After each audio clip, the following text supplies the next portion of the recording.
الحمدللہ وحدہ لا شریک لہ والصلاۃ والسلام علی من لا نبی بعد۔ جس طرح اونٹ کی قربانی ثابت ہے دلائل شرعیہ سے، گائے کی قربانی ثابت ہے دلائل شرعیہ سے، بھیڑ بکری قربانی ثابت ہے دلائل شرعیہ سے، اسی طرح بھینس کی قربانی بھی ثابت ہے دلائل شرعیہ سے۔ دلیل نمبر 1، الفردوس بمأثور الخطاب،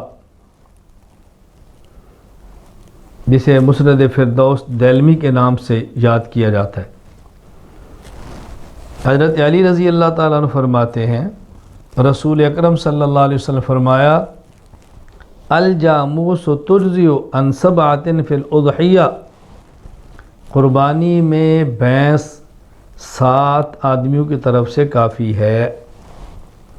تو بھینس کا تذکرہ صاف حدیث مبارک میں موجود ہے کہ اس کو قربانی کے اندر دے سکتے ہیں۔ ایک بھینس 7 آدمیوں کی طرف سے قربانی میں کافی ہے۔ حضرت حسن بصری رحمۃ اللہ علیہ، جن کی وفات سن 110 ہجری میں ہے، مصنف ابن ابی شیبہ میں ہے، وہ فرماتے ہیں، الجاموس بمنزلۃ البقر، جو حکم گائے کا ہے وہی حکم بھینس کا ہے، بھینس گائے کے قائم مقام ہے۔ حسن بصری تابعی ہے، اور حدیث کسے کہتے ہیں؟ نبی کا قول فعل تقریر، صحابی کا قول فعل تقریر، اور تابعی کا قول فعل تقریر۔ تو گویا ہم نے 2 حدیثیں اس پر پیش کی۔ نمبر 1 علی رضی اللہ تعالیٰ عنہ سے، جسے حدیث مرفوع کہتے ہیں۔ نمبر 3 حسن بصری، جسے حدیث مقطوع کہتے ہیں کہ تابعی کا قول ہے۔ دلیل نمبر 2، اجماع امت۔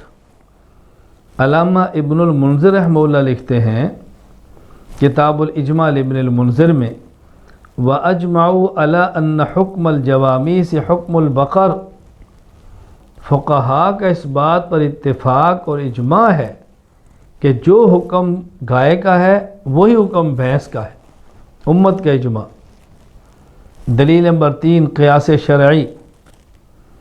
امام سفیان ثوری رحمۃ اللہ علیہ، جن کی وفات 161 ہجری میں ہے، ان کا ارشاد مصنف عبد الرزاق میں موجود ہے، تحسب الجوامیس مع البقر۔ امام مالک بن انس، جن کی وفات 179 ہجری میں ہے، ان کا ارشاد موطا امام مالک میں ہے، انما ہی بقر کلھا، یہ بھینس گائے ہی ہے۔ ایک اور مقام پر فرماتے ہیں، یہ کتاب الاموال لابن عبید کے اندر ہے، الجوامیس والبقر سواء، گائے اور بھینس حکم میں برابر ہیں، دونوں کا ایک ہی حکم ہے۔ اب یہ قیاس دلیل شرعی ہے۔ سفیان ثوری، امام مالک بن انس یہ فرما رہے ہیں کہ جس طرح گائے کا نصاب اللہ کے نبی نے فرمایا ہے، اتنی گائے ہوں تو زکوٰۃ ہے، بھینس کا نام لے کر زکوٰۃ نہیں بتائی، لیکن جو حکم گائے کی زکوٰۃ کا ہے وہی حکم بھینس کی زکوٰۃ کا ہے۔ تو زکوٰۃ کے مسئلہ میں بھینس کو گائے پر قیاس کیا ہے۔